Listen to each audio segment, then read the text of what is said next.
Hello, my name is Martina Purdy, and you're listening to Off Grid Christianity, a weekly podcast for those who go or don't go to church, plus those that are disillusioned. Our special guest today is Martin Purnell, your weekly host, who today has agreed to let me turn the tables and ask him the usual questions. Here is question one. If you could invite anybody from history for an evening meal, alive or dead, so that you could ask them questions, who would it be? I've done a lot of thinking about this, a lot of thinking. And until the Anne Widdecombe podcast that went out, my answer would always be Winston Churchill, because I'm fascinated by all things Second World War. So it'd be great to ask him questions. And this came up with Anne Widdecombe after her response, which I think was King Charles II. And I said, well, I'd like to do Winston Churchill. So, no, you can't do Winston Churchill. We know 95% of everything that we know about him. You know, you can't have him. Okay, Anne. And I was thinking, well, yeah, but there's still that 5% that we don't know. So, an investigative journalist like yourself, you would have much preferred say, well, I want to find the 5%. But, oh dear. So I've got a choice of two now. I've narrowed it down to either St. Francis, because of a book I read a couple of years ago by Morgan Cron called Chasing Francis, which is set in Assisi. So it'd be great to know about him. Or the patron saint of Nigeria. I'd like to maybe interview over a meal. Patron saint of Nigeria is St. Patrick. Oh, there you go. So every time I come on this podcast. Well, I think I'm going to invoke Anne Widdecombe here on St. Francis of Assisi, who is very, very, very well chronicled. Okay. But I think, it's always good to go to the source. And all these people who are writing about Churchill and St. Francis in many ways are guessing, and they're coming from their own cultural perspective. So any one of those three would be amazing. Thank you. Second question. Who is your favorite biblical character or favorite biblical story or indeed favorite parable? It has to be the favourite parable part of it, and that will be the parable of the sower. Ever since I heard it from a kid growing upwards, and then when I became that reluctant Christian in 1987, I've always thought, well, what kind of seed am I? And yeah, I've shared this story many a time, especially my earlier days of being a Christian, the parable of the sower, because you meet other Christians who immediately sprout up, don't they? And, they want to do everything, and eventually they soon sort of wither, and life just takes over, and they get swallowed up by the life of brambles and briars, and the soil that they grew up in their church or whatever, it hasn't rooted them. Whereas I'm that sort of seed that's been stored away in a greenhouse for like 200 years to be looked after, to make sure they get the right soil and everything else maybe. Plenty, as the Lord said, plenty of manure around that seed. He talks about, we have to give them time and manure them for a few years. I think that was Jesus' idea of a joke. Yes, well, that's very true. And that goes back to something that you shared on your podcast as well about the parable of the ponies. And if no one knows what I'm talking about, go and listen to it, because the parable of the ponies is just fantastic. Made up story, but a very good one. Yeah, that's a very intriguing parable. Sometimes I just think my heart has all those things. Stony ground, good soil, thorns. So I'm trying to let the Lord transform it all into good soil. Yeah. So, third question. If you were Prime Minister for the day and could change any law or indeed impose a new law, what would it be? Oh, well, I first of all would say that I'm allowed two, because I can't make my mind up on this. Typical politician. But I'm going to answer it correctly, as opposed to a politician who will completely digress. Would set up a commission to study it for a year. That's a good one, isn't it? Well, I don't need to do that. I'm going to be controversial on both. The first one, which most probably would be applauded by a lot of people, would be that unless you were born in the city of Manchester, or your parents came from Manchester, or you played for Manchester United or Manchester City, you can't support Manchester United. Right? End of. Sorry. Go support your local team. Right? He says, wearing his Bristol City shirt today. Go support your local team. Do it. Why do you have to support Manchester United? Don't get that. And I know that'd be very controversial in the country I now live in. I think there would be right, Martin. They would have to call in the cops for sure. It only lasts a day, but sure, you'd have time. Sorry, you keep cutting out. That's my fault for talking over you. Sorry. So my second controversial one if I had to make a choice of two, this would be the one. As you know, my wife, she's not at all well. We have a disabled badge, and I hate people who abuse the badge. Give you a classic example. Only last week, we were trying to get into a disabled bay space. Somebody parked there, perfectly able-bodied, no badge in there at all. They immediately reversed out and crashed into us. Fortunately, there was no damage on the car. The lady got out and apologised profusely. She apologised. She shouldn't have been there. You shouldn't have been in the space in the first place.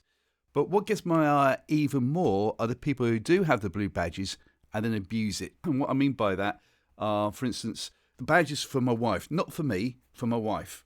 So consequently, if we go shopping and my wife doesn't get out of the car, I am not allowed to park on double yellow lines. I'm not allowed to park in blue badge spaces because my wife is in the car. I can only ever do that if she gets out of the car. So these people have the blue badges and think, oh, right, okay, I'm going to go shopping. My wife would be fine. She can get out of the car. That's okay because it's for her. But if she stays in the car so you can go shopping, no way. Oh, I'm very angry on that. I get a bit miffed when you go to the supermarket and they have the spaces for the mother and kids, and you see people drive up with not a sign of a child, Yes. and Yes. off they go. But sure, there you go. It's not a perfect world. We have a fallen nature. Okay, so you're out of office now. Yes. And outside of family events, what has been your most enjoyable day out? Anyone that knows me will know that I'm a simple man, a simple pleasures, basically beer, football, and music. And yeah, and I think it was all encompassed about 2 years ago. I mean, I've got some really good friends back in England who really look after me and will treat me to football matches, will even pay for my airfares to go over and watch Bristol City, and I'm deeply indebted. But just before COVID, one of my old housemates contacted me to say, especially as we're now getting back into prog rock music, that we should go and see Stephen Wilson at the O2 Arena in London. I said, well, I can't afford the ticket. He said, no problem, I will treat you. So I thought, wow. So I was really looking forward to it. Got all the music by Stephen Wilson, ex-Porcupine Tree bloke. Really got into it. And then COVID came along and then they cancelled the gig. So I was like, okay. Because I was using EasyJet, who are fantastic. We love EasyJet. I then got a voucher to use the next one. Stephen Wilson decided to then reappoint the gig, but in this time he was going to do it at the Hammersmith Odeon, which is a smaller venue, which is great. My mate Andy, he went and applied for tickets, got the tickets. Great, what could possibly go wrong? I went to EasyJet, got my tickets transferred. So we were going over in September to London for the gig. And then Stephen Wilson decided he'd had enough and cancelled the thing altogether. So here was me with my tickets, couldn't go to the gig, but I noticed that my football team, Bristol City, were playing QPR, which was just down the road from Newbury where he lived. So I thought, well, we could go to the QPR game in the daytime. Never been to that ground. I've been to 74 league grounds with Bristol City. Never been to Loftus Road. Brilliant. That's a great way around it. But then, when you sort of Google to see what can we do in the evening, all of a sudden, in Basingstoke that night, was a chap by the name of Steve Hackett, who was the ex-lead guitarist with Genesis, doing the Seconds Out tour. And I thought, wow. So got to the ground, but before that, you had to go to Wetherspoons. We had to blag our way in because it was for home fans only. So I showed him my driving licence to say, hey, guess what? I'm from Northern Ireland. I'm not here causing trouble.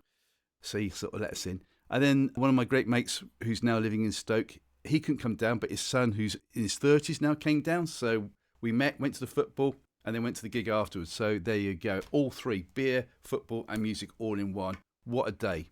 Excellent. I know your second favorite day out is St. Patrick's Way, which has neither beer. Well, it does have beer at the end if you do your collab. It is. People need to listen to that podcast that we did. Yeah. Because it's actually been proven that loads of people want to do it as a result. So, in fact, one of my friends, Andy, he came over purely to do it. So there you go. It's a great experience. It is an experience.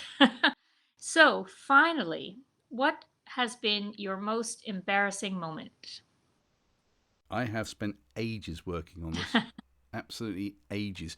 And like another person said on a podcast, he doesn't have embarrassing moments because he knows how to dig his way out. And that's how I feel. I've got loads of embarrassing stories that people say embarrassing, but to me, it's like, well, it's what you do with the embarrassment, how you get out of it.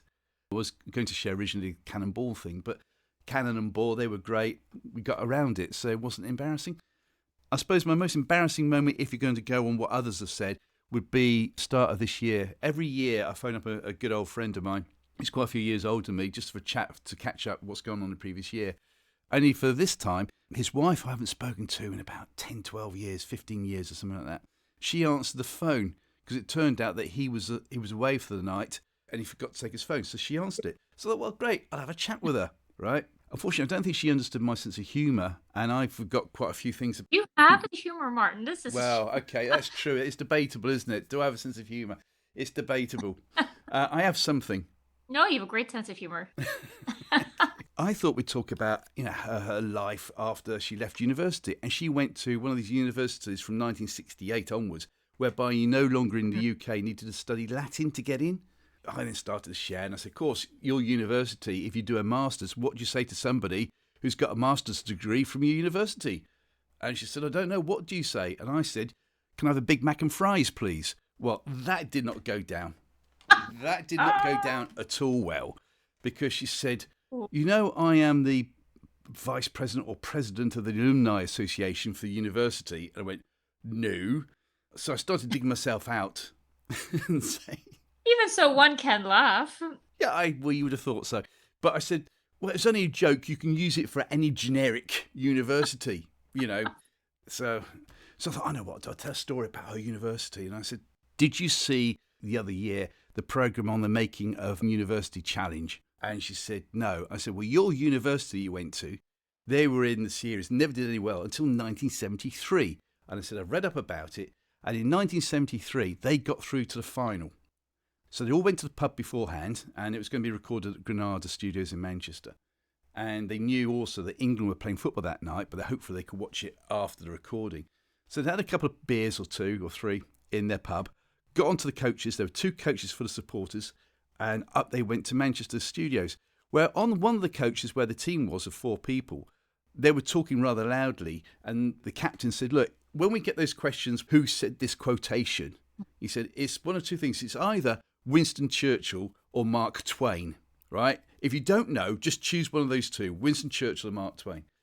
So went to the recording, 2 coach loads of supporters against, I think it was Oxford University or something like that. And they still had nil on the screen after about 15 minutes or something. And eventually, Bamber Gascoigne said, who said this quotation? And before he could finish it, one of the blokes from this university buzzed and said, Mark Twain. And Bamber Gascoigne said, correct. And half the studio fell about laughing, thinking it was really funny, knowing that they were in on the joke. And unfortunately, that didn't go down too well either with this person concerned, the wife, because... Oh, they were taking advice from footballers, it's just... He just kept digging, Martin. Well, it wasn't that. It was just that she said, but they wouldn't have been in the pub in the first place. She said, I know, I was working in bars to get through university. Students in 1973, they were really poor. They didn't have any money. So that didn't go down too well either. That phone call was my embarrassing moment of a phone call. I feel your pain. I do. And we're going to have a bonus question today. Oh, thank you. Not about Brexit. Yeah. Who is your Christian hero? My Christian hero. This is something I used to do on the radio, and as you know, I ask everybody else as well. So my answer is a chap called George Muller. And George Muller was born in the early 1800s in a town in Germany. And when he was 14, apparently he was a real rapscallion. I mean, today he most probably would be called, what's the word they used to say now when you've got kids running around? Free spirit. That's it, isn't it? Oh, that person's a free spirit. So he was most probably in our day a free spirit. But in those days, his father really didn't like him at all. And he went to church, this young George. And then his dad, I think, arrested him, had him thrown in prison or something like that. And whilst there, he became a Christian. When he came out, he knew that that's what he wanted to do. And he had this real thing about wanting to evangelise to the Jews. So I know there's a couple of organisations that still do that to this day. But he then got onto, I was going to say a plane. He got onto the equivalent of an EasyJet flight on a boat and went over to London. As soon as he got into London, he went down dreadfully with illness after illness.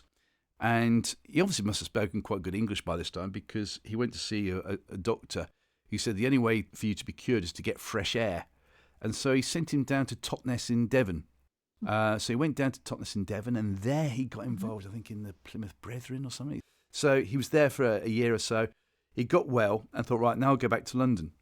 And in those days, we didn't have the railway system as such. We didn't have EasyJet, didn't have anything else like that. So he made his way up to Bristol on the stagecoaches. And when he got to Bristol, all he had to do was change over, and then go along the M4 corridor sort of thing into London by stagecoach. And when he got into Bristol by this time was like the second biggest city outside of London. It was joint with Liverpool for the port and everything else like that. He noticed that there were so many destitute kids just hanging around and nobody was doing anything. I think for every 2 people in Bristol, there was like 1 pub. He had to do something for these destitute kids.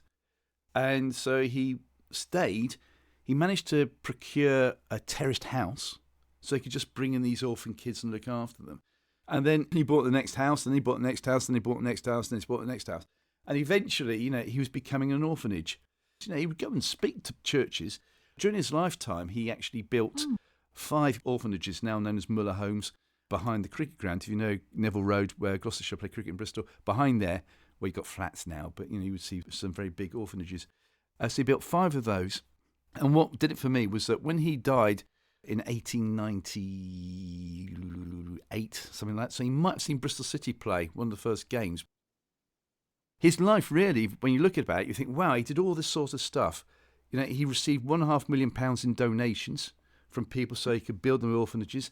There are apocryphal stories of how he would pray because he didn't have any milk to feed the kids, and all of a sudden there'd be a knock on the door and there'd be this milkman, my horse has hurt himself, I've got this milk going off, you can have it. That's apocryphal, it's never been proven, but it's a nice story. But that's what he would do, he'd always pray. And it wasn't until he finally retired in 1870 that his life, from my point of view, really took off, because that's where God said, right, I want you to now go around the world. So he went around the world, not once but twice, would go to the Carnegie Hall in America, would speak there, tell them about the love of Jesus, what was going on, this is what we need to do, show Christ's love in action. His first wife died, and then I think in his 70s he married again. So his second wife would then go around with him on his world tour, became seriously ill in India, if I remember rightly. But for me, when he died eventually in the 1890s, obviously they wanted to find out what was in his room and everything else like that. I think when they added up everything that he owned, his possessions, it came to just like over 100 quid. And during his lifetime, he was also a mentor to Hudson Taylor, but also, I think, one of his main benefactors as well. So, yes, George Muller. One person with God is transformative. Yeah. Well, that was very interesting. As I said, I always learn something, Martin, when I come on your podcast. And thank you. I agree with you. EasyJet is exceptional. So if they would like to sponsor the program and anyone is listening. Exactly. Well said. Congratulations on your podcast and on all the shows and your milestone. And you continue to bear fruit with the good seeds for many years to come. Thank you very much indeed. And thank you for being such a wonderful host today as well. Much appreciated. Oh, just before you go, I have a joke for you. Do you know St. Bernard of Clairvaux? St. Bernard of Clairvaux founded monasteries, and his whole family were converted. They were all wealthy, and one after another, all these rich, wealthy men and women followed him into the monastic life. But he was out riding on his horse one day with another brother. Bernard of Clairvaux said, "Tell me, brother, do you ever get distracted in prayer?" "Oh, no, I never get distracted." So Bernard said, "Well, that's quite amazing." He said, "Because I get distracted quite a bit. But I'll tell you, if you can say the Our Father without any distractions, I'll give you this horse." So the guy says, "Okay, Our Father, who art in heaven, can I have the saddle too?" Oh, right. You get it? Right. He couldn't get to the Our Father. As soon as he thought about the horse, he thought, I'm going to need the saddle. Okay. Yes, thank you. Think about that.